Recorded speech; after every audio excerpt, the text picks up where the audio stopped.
간첩단 사건 여러분께서 이제 보셨겠지만은 이게 만만치가 않은 거예요. 그리고 어제까지만 해도 세계일보에서 청주 간첩단이라고 썼어요. 근데 오늘 보니까 싹 기사를 고쳤더라고요. 간첩 혐의를 받는 시민 활동가. 이게 말이 됩니까?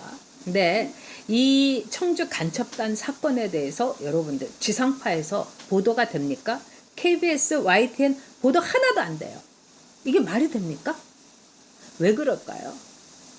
제가 볼 때는 일종의 모종의 즉 암묵적인 이 링크가 돼 있다고 생각합니다.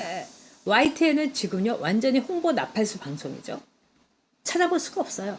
KBS, MBC, 그 다음에 눈치 잔뜩 보는 SBS도 마찬가지입니다. 또 뿐만 아니라 종편 가운데에서도요. 지금 MBN은 워낙에 지난번에 혼났죠. 그러니까 무조건 엎드리고 있는 거예요. 그나마 이 T조하고 채널 A가 그렇지만은 이쪽도 눈치 봐야 되는 거예요. 언제 어떻게 맞아가지고 회사 문 닫을 수도 있으니까요. 자, 이거를 하나의 예로서 보여주는 게 청주 간첩단 사건입니다. 이 사람들 여러분 빼도 박도 못하는 간첩이에요. 자, 어떤 게 간첩입니까? 북한에서 지령 받았죠. 북한에서 자금 받았죠. 북한에 대해서 보고했죠. 그 다음에 북한의 지시대로 포섭 활동 다 했죠. 이런 게 간첩인데 이 네 가지 여기에 딱 들어맞는 게 바로 청주 간첩단 사건이에요. 근데 입도 뻥끗 안 해요. 저는 그 이유가 몇 가지가 있다고 생각합니다. 하나는 미리 이미 여러분에게 말씀드린 대로 이 사람들이 이른바 문재인 캠프의 노동특보였다는 거. 여기에 대해서 청와대는 이제까지 입도 뻥끗하지 않고 있는 거예요. 아니 어떻게 해서 이 사람들이 노동특보로 들어갔느냐. 그 다음에 이 사람들은 거기 가서 어떤 활동을 했느냐. 밝혀야 되는 거 아닙니까? 간첩인데 왜 안 밝히겠습니까? 왜 안 밝힐까요? 그 사람들이 했던 활동, 간첩 활동 이 문재인 정권에서 이인영이니 임종석이니 이런 애가 계속 한 거 아니에요? 이인영이는 정말 이게 북한 통일부에서 나온 요원처럼 활동을 했지. 임종석이는 북한에 있는 영상을 여기다 되팔아갖고 그 돈을 이거 보존하고 있으면서 북한에 못 보내줘갖고 안다라는 거지. 이런 사람들이 지금 문재인 정권에 있는 거 아닙니까? 간첩들하고 다를 게 하나도 없어요, 여러분. 거기다가 두 번째는 또 뭘까요, 여러분? 이 사람들이 아주 색다른 간첩 활동을 했다는 거예요. 이 네 가지 간첩의 고유 업무, 간첩의 고유 활동 외에 이 사람들이 이번에 와서 한 거는 정말 이상한 게 많아요. 첫 번째 여러분, 뭐 스텔스계 여론, 뭐 이거는 안보 관련해가지고 여론 조작, 교란이라고 할 수 있는 거죠. 근데 이 사람들이 지역신문을 만들어갖고 지역신문을 통해 가지고 북한에다가 받은 지령에 대해서 보고를 한 거예요. 놀랍지 않습니까? 자, 그렇다면은 당연히 이른바 시민 활동가들이 돈을 받아가지고 지역신문을 한다고 하면 그거 다 뒤져야 되는 거예요. 수원 시민신문부터 뭐 충청 무슨 신문까지 다 뒤져야 되는 겁니다. 근데 아무것도 안 하지 않습니까, 여러분? 그리고 어떻게 시민신문이라는 만들어 가지고 그거를 북한에 지령을 완수하고 보고용 도구를 썼냐 이거예요. 자, 여기에 대해서 국정원에서 이번 사건을 수사하고 이 밝혀낸 쪽에서는 이거는 증거 인멸을 하기 위해서 말하자면 직접적으로 보고를 하지 않고 이 신문을 통해서 이렇게 했다면서 뉴스 형식으로 보고를 했다는 겁니다.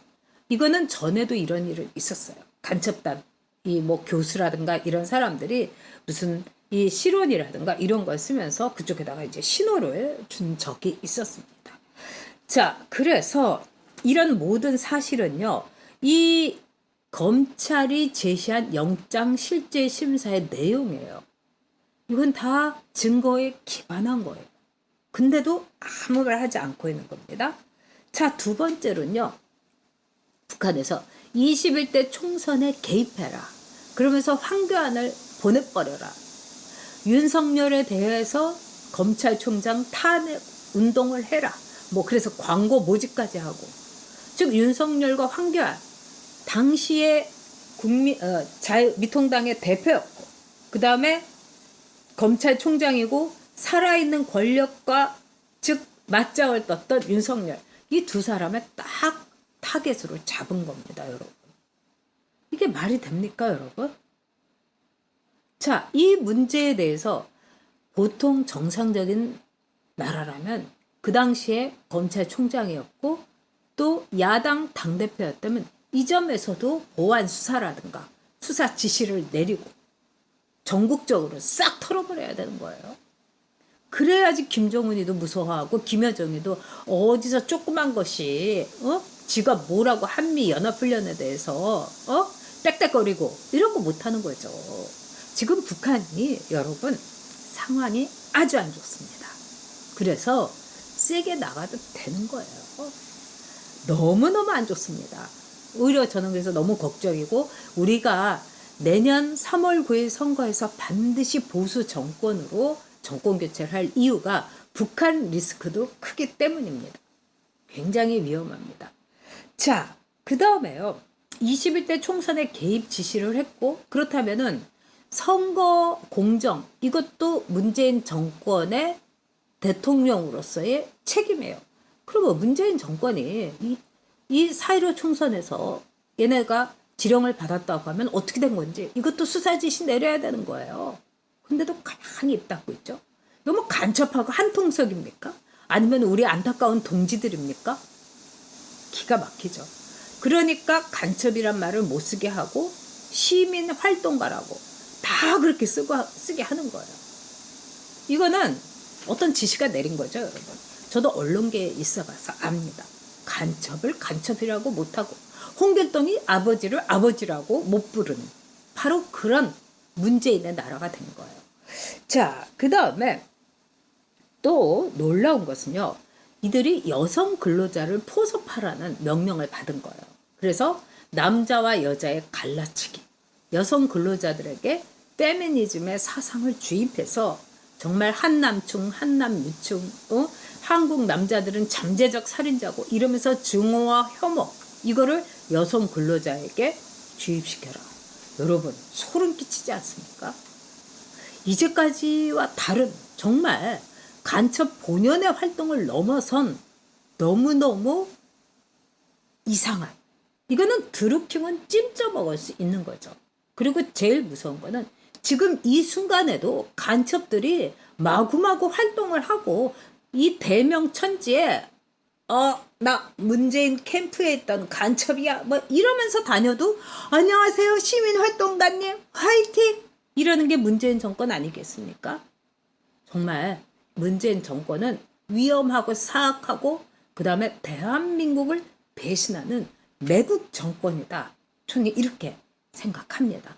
그러니까 여러분들께서 이 청주 간첩단 제2의 드루킹 이거를 넘어선다. 이렇게 보셔야 돼요. 자, 어쨌든 이 와중에 청주 간첩단 사건이 터져가지고 제일 난감한 건 박지원하고 박선원이라는 겁니다.